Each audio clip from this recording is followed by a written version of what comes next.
Todo lo que crees sobre Wounded Knee es mentira. Hollywood te vendió una batalla. Voy a mostrarte un genocidio. 29 de diciembre de 1890. Dakota del Sur. La temperatura está a 12 grados bajo cero.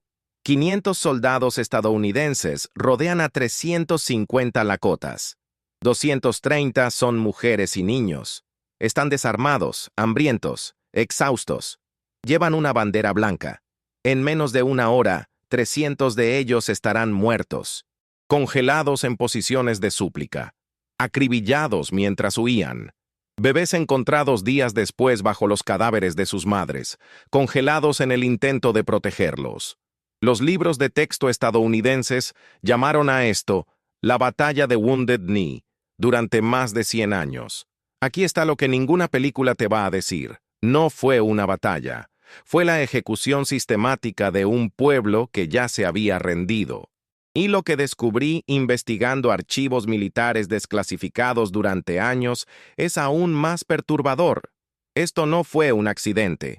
Fue el acto final de un genocidio deliberado que el gobierno estadounidense llevaba ejecutando durante décadas.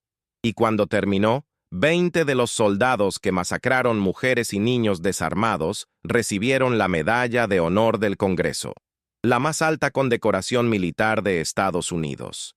Déjame contarte la verdad que tardaron 134 años en admitir oficialmente. Para entender Wounded Knee, necesitas saber lo que estaba pasando realmente en las grandes llanuras en 1890. La versión oficial te dice que era el fin de las guerras indias. La verdad es más siniestra. Era el fin de un plan de exterminio cultural tan efectivo que Hitler lo estudiaría 40 años después.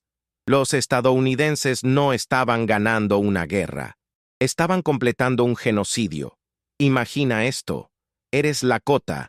50 años atrás, tu pueblo controlaba un territorio del tamaño de España. 60 millones de bisontes sostenían tu civilización. Tenías un sistema de gobierno sofisticado, rutas comerciales que se extendían desde Canadá hasta México, tácticas militares que humillaron al 7º de caballería en Little Big Horn. Ahora, en 1890, te han encerrado en una reserva que es el 3% de tu territorio original. La tierra es tan mala que ni los blancos la quisieron. Los bisontes han desaparecido. No quedan 100 en todo el continente. Tu gente está muriendo de hambre porque las raciones del gobierno llegan tarde, podridas, o simplemente no llegan. Agentes corruptos venden en el mercado negro la comida que debería alimentar a tu familia. Y aquí está el detalle que cambia todo. El exterminio de los bisontes no fue accidental. Fue política oficial del gobierno estadounidense. Documentos militares desclasificados prueban que el general Philip Sheridan dijo explícitamente: dejemos que maten, desuellen y vendan hasta que los bisontes sean exterminados. Es la única manera de traer paz y permitir que avance la civilización. Traducción honesta. Destruyamos su fuente de alimento para que se rindan o mueran de hambre. Esto no era guerra, era genocidio por inanición. Para 1890, los lakotas habían perdido todo: su tierra, su libertad, su forma de vida. Sus hijos estaban siendo arrancados de sus familias y enviados a internados donde les cortaban el pelo, les prohibían hablar su idioma, los golpeaban por practicar su religión. El gobierno llamaba a esto civilización. La realidad era lavado de cerebro institucionalizado. Mata al indio, salva al hombre. Era el lema oficial de estos campos de conversión forzada. Entonces llegó la Ghost Dance, la danza de los espíritus. En 1889, un profeta paiute llamado Wovoka tuvo una visión. Durante un eclipse solar, dijo que los espíritus le mostraron un futuro donde los muertos regresarían. Los bisontes volverían a llenar las llanuras y los blancos desaparecerían. No mediante violencia, mediante un milagro divino. Todo lo que los indígenas tenían que hacer era bailar. Una danza circular, pacífica, espiritual, sin armas, sin agresión. Solo fe desesperada en que algo, cualquier cosa, podría salvarlos de la extinción. ¿Suena ridículo? Piénsalo desde su perspectiva. Todo lo demás había fallado. La guerra militar había terminado en derrota. La negociación diplomática había resultado en tratados rotos uno tras otro. 247 tratados firmados entre el gobierno estadounidense y naciones nativas. 247 tratados violados, cada uno, sin excepción. Cuando todo lo racional falla, la gente se aferra a lo espiritual. No es diferente a cualquier movimiento mesiánico en la historia humana. Cuando un pueblo está siendo aniquilado, la esperanza toma cualquier forma que pueda. La Ghost Dance se extendió por las reservas como fuego en pradera seca. Miles de nativos bailaban durante días, entrando en trances, viendo visiones del mundo que habían perdido. Usaban camisas de fantasma decoradas con símbolos sagrados que supuestamente los protegerían. Era hermoso, era trágico y era completamente pacífico. Pero aquí está donde la historia se vuelve oscura. El gobierno estadounidense interpretó la Ghost Dance como un movimiento de guerra. ¿Por qué? Porque necesitaban una excusa. Los agentes indios en las reservas enviaron reportes alarmistas a Washington.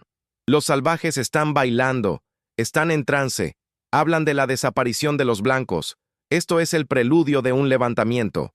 Documentos que permanecieron ocultos durante 150 años revelan que estos reportes fueron deliberadamente exagerados. Los agentes sabían que la administración anterior había cortado presupuestos militares en las reservas. Si querían más tropas, más financiamiento, más poder, necesitaban crear una crisis. Funcionó. El ejército estadounidense envió miles de soldados a las reservas. El 7º de Caballería, la misma unidad masacrada en Little Bighorn 14 años antes, fue enviada a Pine Ridge. Estos hombres querían venganza. Llevaban 14 años esperando una oportunidad de lavar la humillación de Little Bighorn. Ahora tenían nativos desarmados, hambrientos, débiles. Era la oportunidad perfecta. Y aquí está lo que la prensa hizo. Los periódicos blancos describían la Ghost Dance como una danza de guerra. Publicaban ilustraciones de nativos con armas, preparándose para atacar colonos inocentes. Todo inventado. Fotógrafos de la época documentaron las Ghost Dances reales. Puedes ver las imágenes. Hombres, mujeres, niños tomados de las manos, moviéndose en círculo, cantando, sin armas, sin amenaza. Pero los periódicos necesitaban vender copias. El miedo vende. Así que transformaron un movimiento espiritual de gente desesperada en una amenaza existencial contra la civilización blanca. Esto te suena familiar, ¿verdad? Manipular el miedo público para justificar violencia estatal. La propaganda es más vieja que Hollywood y es increíblemente efectiva. Ahora entremos en diciembre de 1890. Bigfoot, también conocido como Spotted Elk, lideraba una banda de Lakotas Minnicon Joe. Era un líder respetado, conocido como pacificador. Había pasado años negociando paz entre diferentes facciones. Cuando escuchó que el ejército estaba arrestando a líderes de la Ghost Dance, decidió llevar a su gente a Pine Ridge para buscar protección. No estaba huyendo. Estaba buscando rendición pacífica. Tenía 65 años. Estaba enfermo de neumonía. Apenas podía mantenerse erguido. Su banda consistía en 350 personas. 230 eran mujeres y niños. Los hombres que tenían armas llevaban tal vez 38 rifles entre todos. Rifles viejos, de un solo tiro. Algunos no funcionaban. Para contexto, el ejército que los interceptó tenía 500 soldados equipados con rifles modernos, Springfield de cerrojo, capaces de disparar 10 veces por minuto, y 4 cañones Hotchkiss de tiro rápido.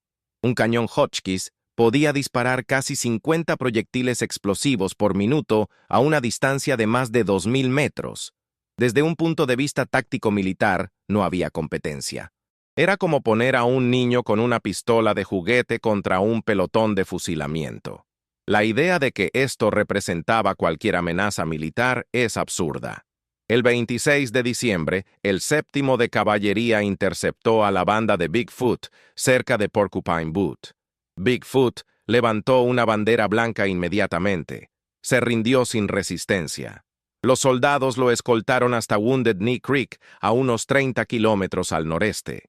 Establecieron un campamento. Los nativos fueron rodeados.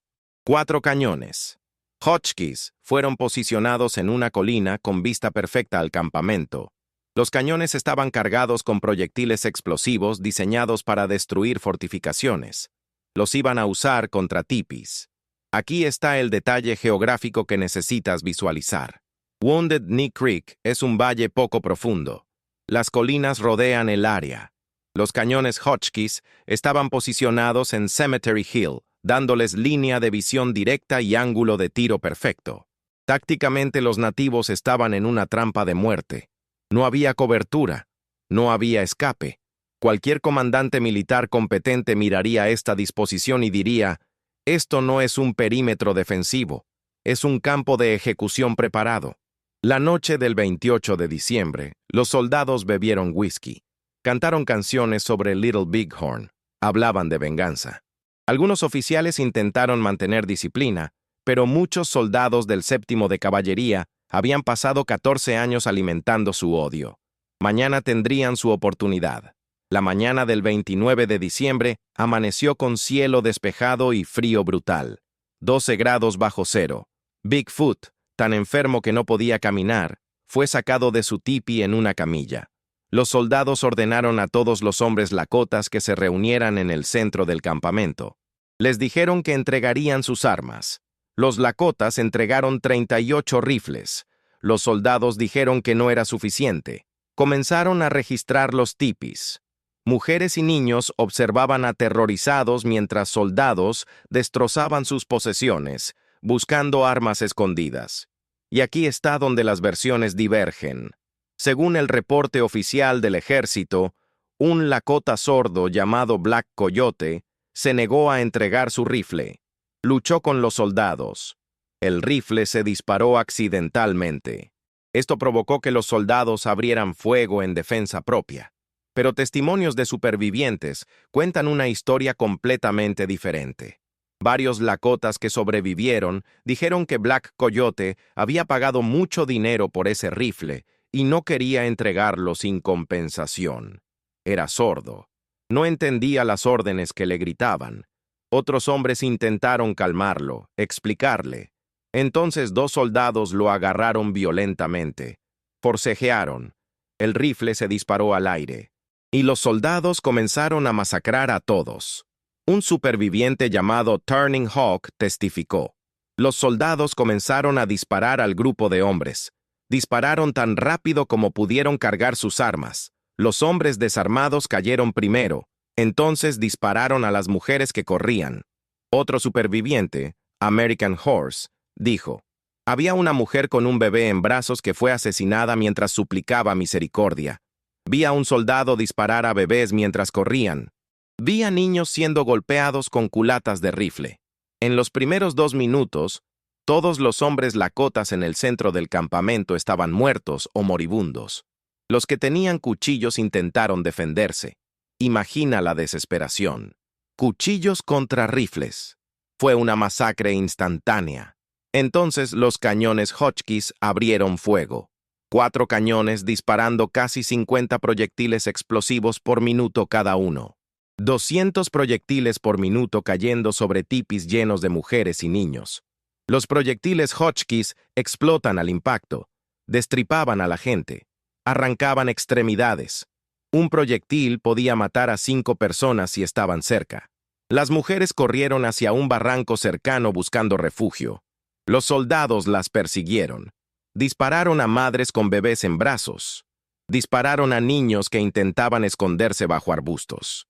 Un grupo de soldados encontró a unas 30 mujeres y niños escondidos en el barranco, a casi 3 kilómetros del campamento principal. Los ejecutaron a todos. A esta distancia, no había forma de confundirlos con combatientes. Estaban literalmente huyendo, y fueron cazados metódicamente. El tiroteo duró aproximadamente 1 hora. Cuando terminó, el valle de Wounded Knee parecía un matadero. 300 lakotas muertos, 2/3 mujeres y niños. Sus cuerpos estaban esparcidos en un radio de 3 kilómetros.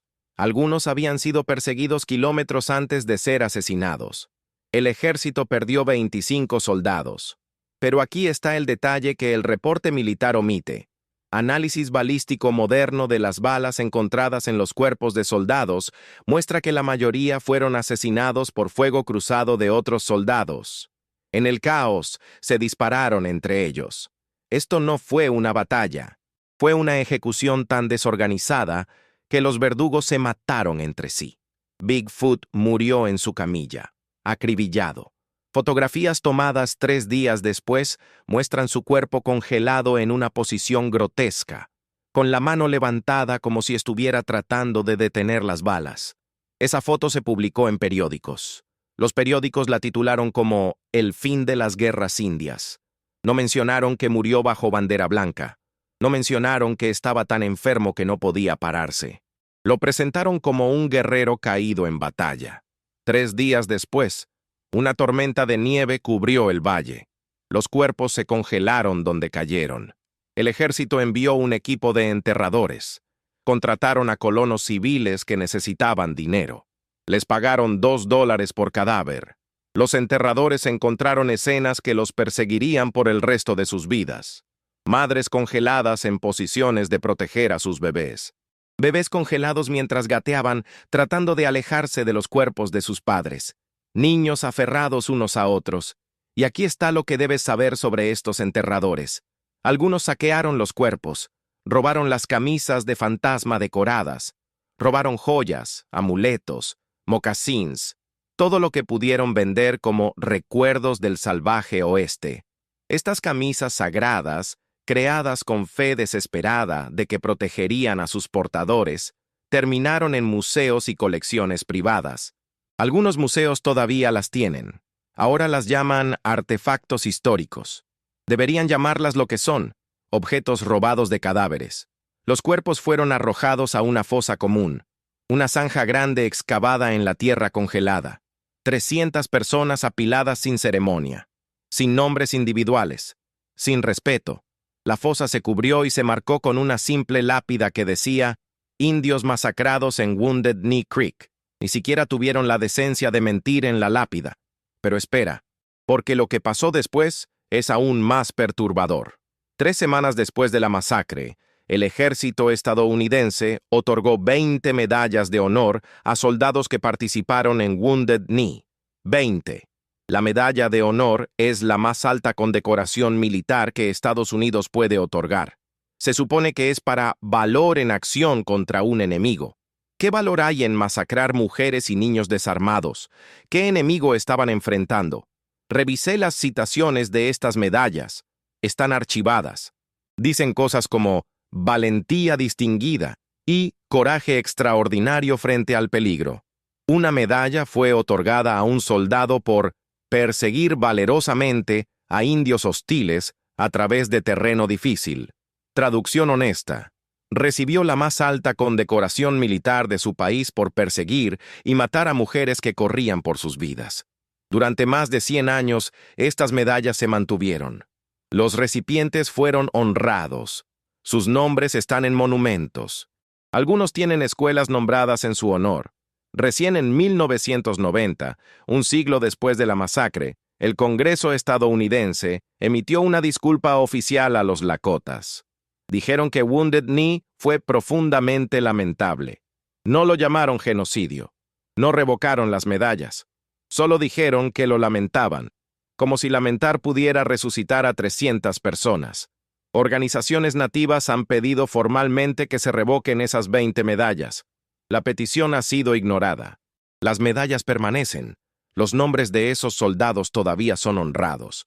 El ejército estadounidense todavía niega oficialmente que fue una masacre. Lo llaman un trágico enfrentamiento. 134 años después, todavía mienten. Ahora hablemos de algo que casi nadie conoce. Una bebé Lakota llamada Sintkala Nuni, Lost Bird, pájaro perdido. 4 días después de la masacre, los enterradores encontraron a un bebé de 4 meses viva bajo el cuerpo congelado de su madre. La madre había usado su propio cuerpo para proteger a su hija de las balas y del frío. Murió en el intento, pero su hija sobrevivió. Un soldado llamado Leonard Colby encontró a la bebé. La llevó a su casa. La adoptó. Le cambió el nombre a Marguerite. La exhibió en desfiles militares como símbolo de la civilización salvando al salvaje. Lost Bird creció sin conocer su idioma, su cultura, su pueblo. Los Colby la usaron como atracción. La llevaban a eventos donde la presentaban como la huérfana india salvada por la benevolencia blanca. Cuando tenía 18 años, finalmente aprendió la verdad sobre cómo murió su madre, sobre quién la salvó realmente y quién la había convertido en propaganda viviente. Lost Bird intentó reconectarse con su herencia lakota, pero había sido tan severamente asimilada que no hablaba la lengua, no conocía las costumbres. Su propia gente la veía como extraña. Los blancos la veían como india. No pertenecía a ningún lugar. Cayó en la prostitución. Murió de sífilis a los 29 años. Sola, en Los Ángeles. Miles de kilómetros de su tierra natal. Su historia es la metáfora perfecta de lo que Estados Unidos hizo a los pueblos nativos. No solo masacraron cuerpos, masacraron identidades. Arrancaron niños de sus familias, borraron sus culturas, y luego los exhibieron como prueba de que la civilización blanca era superior. Lost Bird fue usada como propaganda en vida y en muerte. Recién en 1991, más de 100 años después de su muerte, sus restos fueron devueltos a Wounded Knee y enterrados junto a su madre. Pero hay otra figura en esta historia que Hollywood nunca te mostrará. El general Nelson Miles. Era el comandante de todo el departamento de Missouri. Técnicamente, el 7º de caballería respondía a él. Cuando Miles llegó a Wounded Knee después de la masacre e inspeccionó la escena, quedó horrorizado.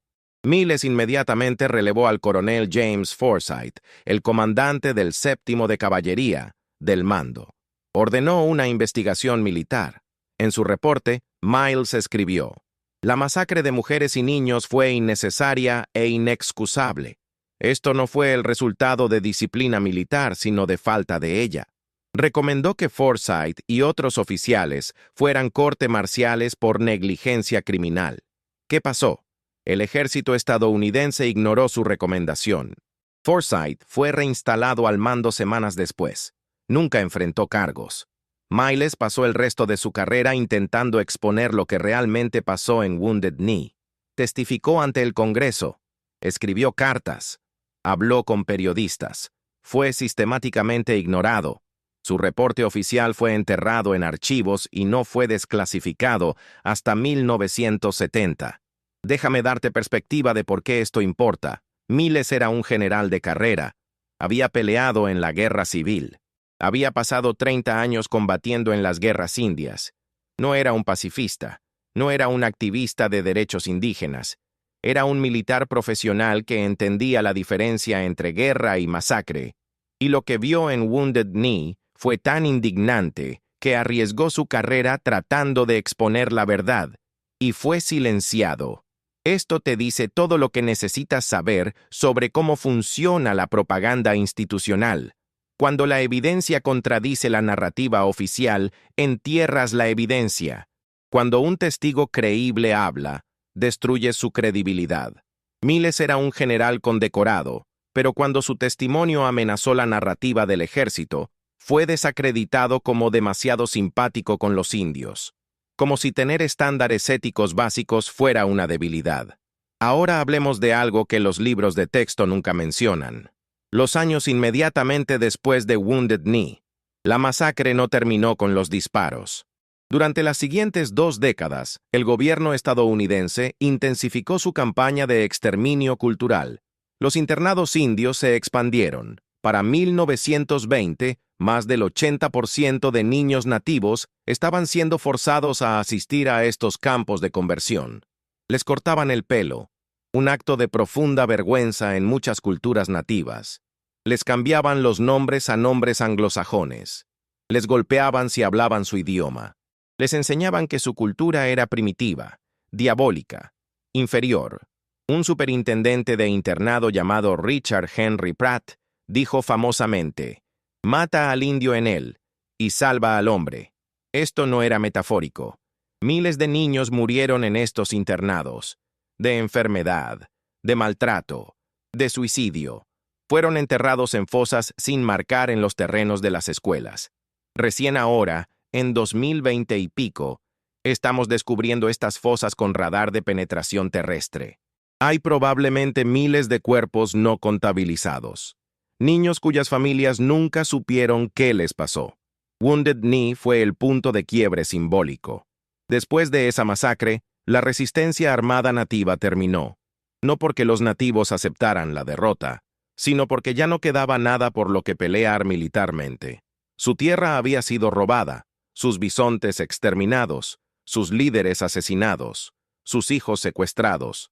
La resistencia armada fue reemplazada por resistencia cultural. Mantener su lengua en secreto. Practicar sus ceremonias a escondidas. Enseñar a sus hijos su verdadera historia cuando el gobierno no estaba mirando. Y esto continuó durante décadas. Generaciones de nativos crecieron sin poder practicar su religión abiertamente. La Ghost Dance fue prohibida hasta 1934, 44 años después de Wounded Knee. Las ceremonias del Sun Dance fueron ilegales hasta 1935. La posesión de objetos ceremoniales era un crimen federal.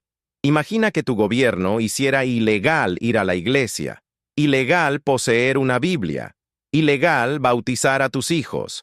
Eso es lo que Estados Unidos hizo a los pueblos nativos durante la primera mitad del siglo XX. Pero la historia de Wounded Knee no termina en 1890. Tiene un capítulo moderno que casi nadie conoce. En 1973, 83 años después de la masacre original, un grupo de activistas del American Indian Movement ocupó Wounded Knee. Declararon la independencia de la nación Oglala Lakota. Exigieron que el gobierno estadounidense honrara los tratados rotos. Pidieron una investigación del Departamento de Justicia sobre la corrupción en las reservas. Solicitaron audiencias en el Senado sobre las condiciones de vida en Pine Ridge. El gobierno respondió con fuerza militar. Agentes del FBI, marshals estadounidenses e incluso algunas unidades militares rodearon Wounded Knee. Armored Personnel Carriers, francotiradores, helicópteros, contra 83 activistas con rifles de caza. Fue un sitio de 71 días. Hubo tiroteos. 2 activistas fueron asesinados. Un marshal federal quedó paralizado. ¿Por qué eligieron Wounded Knee específicamente? Por el simbolismo. Estaban diciendo, ustedes masacraron a nuestros ancestros aquí. Enterraron sus cuerpos y mintieron al respecto durante 80 años. Ahora reclamamos este lugar. Forzaremos al mundo a recordar lo que pasó aquí. Funcionó. La ocupación de Wounded Knee en 1973 atrajo atención internacional. Medios de todo el mundo cubrieron la historia. Por primera vez, millones de personas escucharon sobre la masacre de 1890. El gobierno estadounidense se vio forzado a admitir que sí, había sido una masacre, no una batalla. Pero incluso entonces, la narrativa oficial minimizó lo que pasó. Lo llamaron un incidente trágico. Dijeron que fue resultado de tensiones de la época. Nunca dijeron genocidio. Nunca admitieron que fue parte de una campaña sistemática de exterminio. Simplemente expresaron lamento profundo y siguieron adelante. Los Lakotas no han seguido adelante. ¿Cómo podrían? Wounded Knee no es historia antigua para ellos. Los bisnietos de los supervivientes todavía viven en Pine Ridge. La reserva de Pine Ridge todavía es una de las áreas más pobres de Estados Unidos. 85% de desempleo. Esperanza de vida de 48 años para hombres, 52 para mujeres. La más baja del hemisferio occidental fuera de Haití. 69% de niños viven bajo la línea de pobreza. Tasas de suicidio adolescente 4 veces más altas que el promedio nacional. Esto no es accidente. Esto no es el resultado de no integrarse a la sociedad moderna. Esto es el resultado directo de 150 años de genocidio cultural y económico. El gobierno estadounidense destruyó sistemáticamente todos los medios por los cuales los lakotas podían sostenerse. Mató a los bisontes. Robó la tierra productiva. Destruyó su estructura social. Y luego los culpó por ser pobres. Déjame darte un ejemplo concreto de cómo funciona esta opresión sistémica. En las reservas, la tierra es sostenida en fideicomiso por el gobierno federal. Esto significa que los nativos no pueden usarla como garantía para préstamos. No pueden venderla. No pueden desarrollarla sin aprobación federal. Imagina que posees tu casa, pero no puedes hipotecarla. No puedes venderla. No puedes hacer mejoras sin permiso del gobierno. Así es la vida en las reservas. El gobierno dice, esta es tu tierra, pero luego te impide usarla de cualquier manera significativa. Y aquí está el giro cruel. Cuando esa tierra resulta tener recursos valiosos, petróleo, uranio, carbón, el gobierno emite contratos de arrendamiento a compañías mineras. Las compañías extraen miles de millones de dólares en recursos. Las tribus reciben regalías que son una fracción minúscula del valor real. Y cuando protestan, el gobierno dice, ¿firmaste el acuerdo? Sí. Acuerdos escritos en términos legales complejos, presentados por abogados del gobierno a líderes tribales que a menudo no hablan inglés como primer idioma. Esto no es conspiración. Esto es política documentada. El Government Accountability Office ha publicado reportes sobre esto. Admiten que el gobierno estadounidense ha mal manejado miles de millones de dólares que pertenecen a tribus. Han perdido el rastro de dinero. Han permitido que corporaciones subestimen ingresos. Y cuando demandan, los casos se atascan en cortes federales durante décadas. Wounded Knee es el símbolo de todo esto. Es donde el genocidio militar se volvió oficial. Es donde Estados Unidos demostró que estaba dispuesto a masacrar mujeres y niños desarmados y luego mentir al respecto. Es donde condecoró a asesinos con medallas de honor. Es donde enterró la verdad por un siglo. Y aquí está lo que me persigue después de años investigando esto. No fue un accidente. No fue el resultado de un oficial renegado perdiendo control de sus tropas. Wounded Knee fue la conclusión lógica de una política que veía a los pueblos nativos como obstáculos para ser removidos, no como seres humanos con derechos.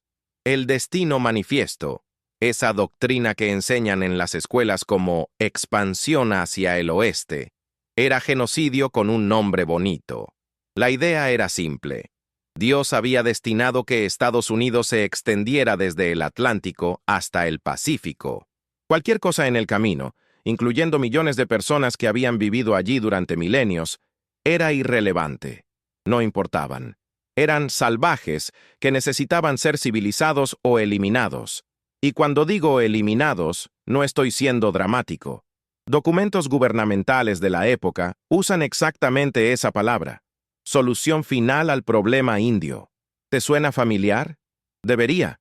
Es el mismo lenguaje que los nazis usarían 50 años después. Hitler literalmente estudió las políticas estadounidenses hacia los nativos americanos cuando diseñaba sus planes para Europa del Este. Lo dijo explícitamente. Admiraba la eficiencia con la que Estados Unidos había limpiado su continente. Esto no es teoría conspirativa. Está documentado en sus escritos. El Lebensraum nazi, el concepto de espacio vital, fue directamente inspirado por la expansión estadounidense hacia el oeste. La diferencia es que Alemania perdió su guerra y fue forzada a confrontar sus crímenes. Estados Unidos ganó y escribió los libros de historia. Ahora déjame contarte sobre algo que descubrí en archivos militares que me hizo replantear todo lo que pensaba que sabía sobre Wounded Knee. Hay fotografías, no las famosas. Esas las has visto probablemente. Bigfoot congelado. La fosa común. Esas están en libros de texto ahora, despojadas de contexto, presentadas como historia trágica pero pasada. Las fotos que casi nadie ve son las tomadas por civiles en los días posteriores. Soldados posando junto a pilas de cuerpos como cazadores con sus presas. Sonriendo. Algunos fumando cigarros. Una foto muestra a un soldado sosteniendo el cuero cabelludo de un bebé. Otra muestra camisas de fantasmas siendo cortadas de cadáveres. Estas fotos existían. Algunas están en archivos del Smithsonian. No las verás en exhibiciones públicas. Son demasiado perturbadoras. Revelan demasiado sobre la mentalidad de los perpetradores. Porque aquí está la verdad incómoda. Los soldados que hicieron esto no eran monstruos en el sentido tradicional. Eran hombres ordinarios, tenían familias, escribían cartas a casa sobre el clima y la comida, y luego masacraban mujeres y niños y posaban para fotos. ¿Cómo reconcilias eso? La respuesta es deshumanización. Cuando convences a suficientes personas de que un grupo no es realmente humano, puedes hacerles hacer cualquier cosa a ese grupo. Los periódicos de la época llamaban a los nativos salvajes, bestias, menos que animales. Los presentaban como amenazas existenciales a pesar de estar desarmados y muriendo de hambre. Una vez que estableces esa narrativa, la violencia se vuelve no solo aceptable, sino virtuosa. Estás protegiendo la civilización. Estás haciendo lo necesario. Los soldados en Wounded Knee no pensaban que estaban cometiendo un crimen. Pensaban que estaban haciendo su trabajo. Y su gobierno los recompensó por ello. 20 medallas de honor, promociones, pensiones de veteranos. Murieron siendo honrados. Sus nombres están en monumentos. Este es el verdadero horror. No que la gente haga cosas terribles, sino que puedan hacerlas creyendo que son heroicas. Déjame llevarte a un descubrimiento arqueológico de 1990. Un equipo de la Universidad de Nebraska, liderado por un arqueólogo llamado Douglas Scott, hizo un estudio forense del sitio de Wounded Knee usando detectores de metal y técnicas modernas. Encontraron más de 600 casquillos de bala y proyectiles. El análisis balístico reveló algo perturbador. Los casquillos estaban concentrados en áreas específicas. Los proyectiles de los rifles Springfield estaban dispersos en un patrón que indicaba disparos sostenidos, no defensivos. Los proyectiles Hotchkiss se encontraron principalmente alrededor de donde habían estado los tipis de mujeres y niños. En otras palabras, los cañones no estaban apuntando a combatientes. Estaban apuntando deliberadamente a no combatientes. Más perturbador aún, encontraron evidencia de que algunos grupos de mujeres y niños fueron perseguidos hasta 3 kilómetros antes de ser ejecutados. Los patrones de casquillos mostraban que los soldados se habían detenido, apuntado cuidadosamente y disparado. No era caos de batalla, era caza humana sistemática. Scott escribió en su reporte: el patrón de evidencia es inconsistente con un enfrentamiento espontáneo y consistente con una acción militar planificada contra objetivos civiles. En términos simples, esto no fue un accidente, fue deliberado. Pero aquí está el giro que nadie esperaba. Cuando Scott presentó sus hallazgos, el ejército estadounidense respondió con su propio estudio. Contrataron a sus propios expertos. Su conclusión fue que los hallazgos de Scott eran no concluyentes y que Wounded Knee seguía siendo clasificado como un enfrentamiento. Dos grupos de expertos, la misma evidencia, conclusiones opuestas. ¿Por qué? Porque uno era independiente y el otro estaba pagado por la institución que tenía todo que perder si admitía genocidio. Esto es cómo funciona la manipulación histórica institucional. No necesitas quemar archivos o prohibir investigación. Solo necesitas crear suficiente ambigüedad que la gente pueda elegir creer lo que prefieran. Y la mayoría prefiere creer que su país no comete genocidio. Ahora déjame contarte sobre una mujer que nadie recuerda. Se llamaba Louise Weasel Bear. Era una adolescente lakota de 15 años en Wounded Knee. Sobrevivió al tiroteo inicial escondiéndose bajo un carro. Vio a su madre ser asesinada. Vio a sus 2 hermanos pequeños ser asesinados a tiros mientras corrían. Cuando los disparos pararon, salió de su escondite. Fue encontrada por soldados. La violaron. Múltiples soldados. Entonces la dejaron para morir en la nieve. Fue encontrada 2 días después por miembros de su tribu que buscaban supervivientes. Estaba casi congelada. La llevaron a la reserva. Sobrevivió físicamente. Pero según relatos orales de su familia, nunca habló otra palabra por el resto de su vida. Vivió 28 años más. muda, rota, un fantasma viviente de lo que su gente había sufrido. Su historia no está en ningún libro de texto, no hay memorial para ella, pero su historia es la historia de Wounded Knee más que cualquier estadística, porque las estadísticas dicen 300 muertos, pero no cuentan los que sobrevivieron destrozados, los que vivieron con trauma que nunca pudieron procesar, los que pasaron ese trauma a sus hijos y nietos. Los psicólogos tienen un término ahora, trauma histórico. Es trauma que se transmite generacionalmente. Los descendientes de supervivientes de genocidio muestran tasas más altas de PTSD, depresión, ansiedad, incluso sin haber experimentado el trauma ellos mismos. El trauma cambia literalmente la expresión genética. Se transmite en el ADN. Los Lakotas de hoy están lidiando con el trauma de Wounded Knee. Y no solo Wounded Knee. Generaciones de genocidio. Los internados. La pobreza forzada. La destrucción cultural sistemática. Todo eso vive en ellos. Y luego la sociedad les dice, eso fue hace 130 años. Supérenlo. Imagina si alguien dijera eso sobre el Holocausto. Sería impensable. Pero lo dicen sobre el genocidio nativo constantemente. Fue hace mucho tiempo. No puedes culpar a la gente de hoy por lo que hicieron sus ancestros. Necesitan dejar de vivir en el pasado. Pero aquí está la diferencia. El Holocausto terminó en 1945. Alemania fue derrotada. Los perpetradores fueron juzgados. Las reparaciones fueron pagadas. Alemania enseña sobre el Holocausto en cada escuela. Es ilegal negar que ocurrió. Hay memoriales en todas partes. El genocidio nativo nunca terminó. Solo cambió de forma. Ya no es masacres directas. Ahora es negligencia institucionalizada, pobreza forzada, falta de acceso a educación, salud, oportunidades económicas. Es la negación continua de soberanía tribal. Es la destrucción continua de sitios sagrados para proyectos de desarrollo. Es la continua apropiación de cultura nativa para ganancias, mientras los nativos reales viven en pobreza. Y Estados Unidos no solo no ha pagado reparaciones, sino que activamente niega que el genocidio ocurrió.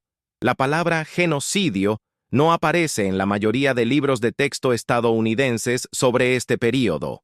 Dicen conflictos o guerras o expansión. Lenguaje neutral que oculta la realidad. Déjame darte un ejemplo específico de cómo esta negación continúa hoy. En 2016, la empresa Energy Transfer Partners comenzó a construir el oleoducto Dakota Access a través de territorios Sioux, violando tratados y amenazando sitios sagrados y suministros de agua. Miles de nativos y aliados protestaron en Standing Rock. El gobierno respondió con policías antidisturbios, perros de ataque, cañones de agua en clima bajo cero, arrestos masivos. Los protestantes estaban desarmados. Estaban ejerciendo sus derechos constitucionales. Y fueron tratados como terroristas. ¿Por qué? Porque se interponían en el camino del beneficio corporativo. Exactamente como en 1890, los nativos eran obstáculos para ser removidos. La diferencia es que en 2016 había cámaras. El mundo estaba mirando. No podían simplemente masacrarlos, pero la mentalidad subyacente era la misma. Los derechos nativos no importan cuando hay dinero en juego. El oleoducto se completó. Está operando. Pasa bajo el río Missouri. Si se rompe, contaminará el agua potable de la reserva Standing Rock.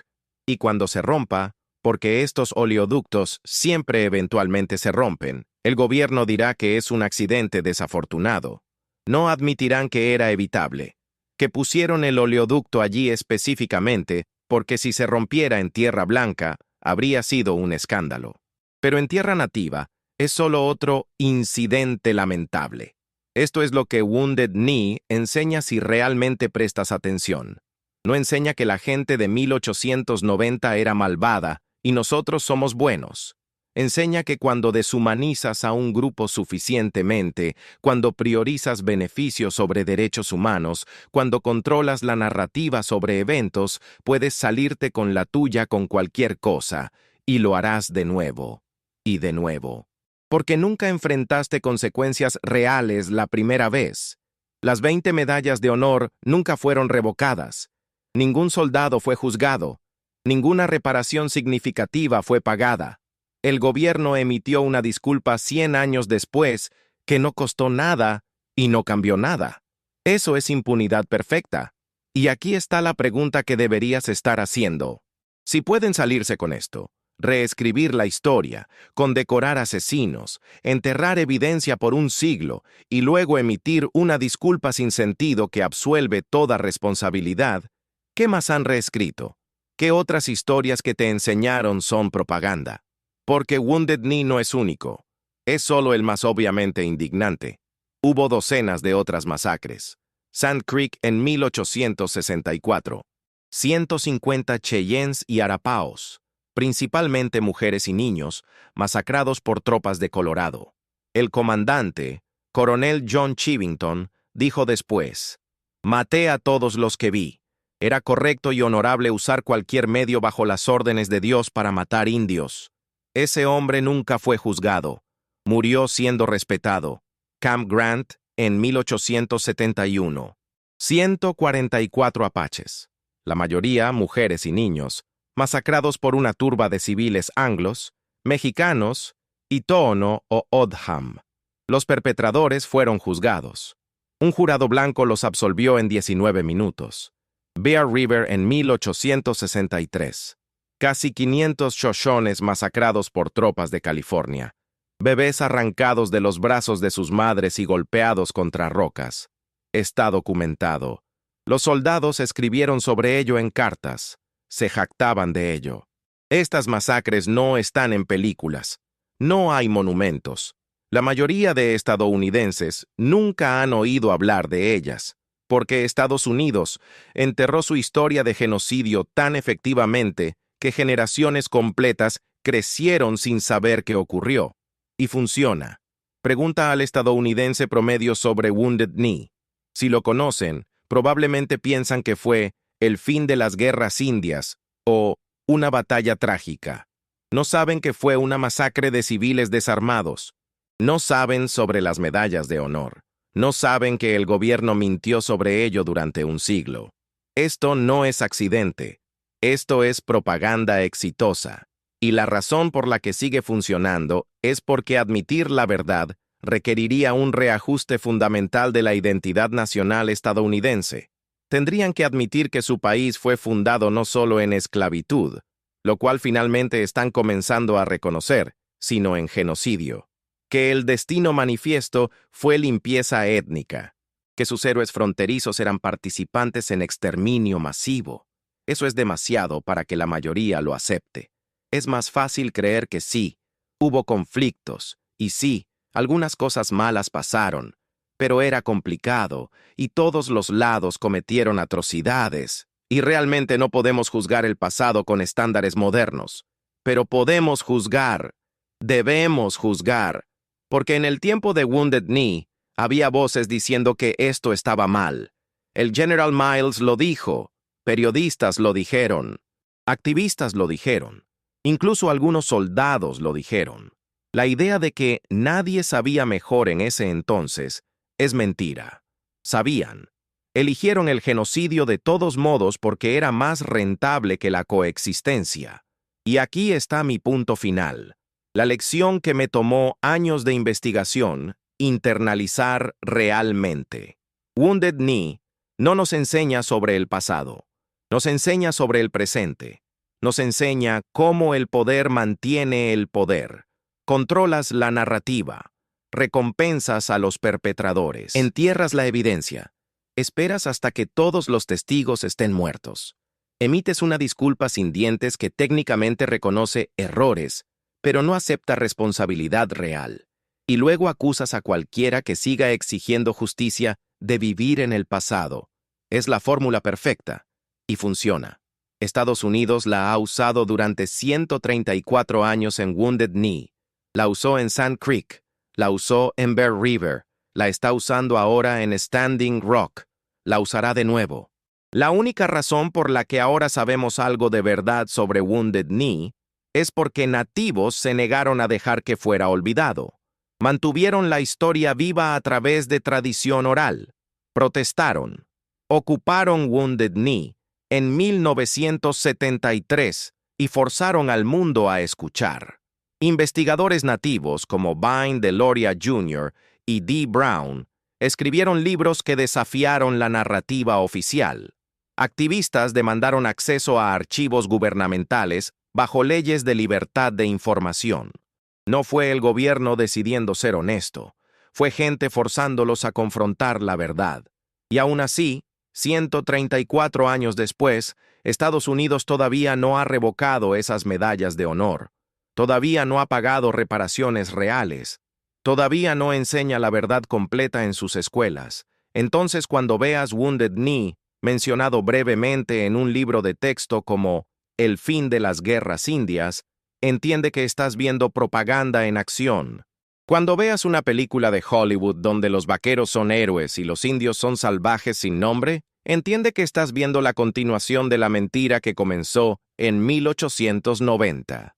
Y cuando escuches a alguien decir que los nativos necesitan superar el pasado, entiende que están pidiendo que las víctimas de genocidio perdonen a perpetradores que nunca enfrentaron justicia, acepten una disculpa vacía de una institución que todavía los oprime, y dejen de exigir las reparaciones y el respeto que merecen.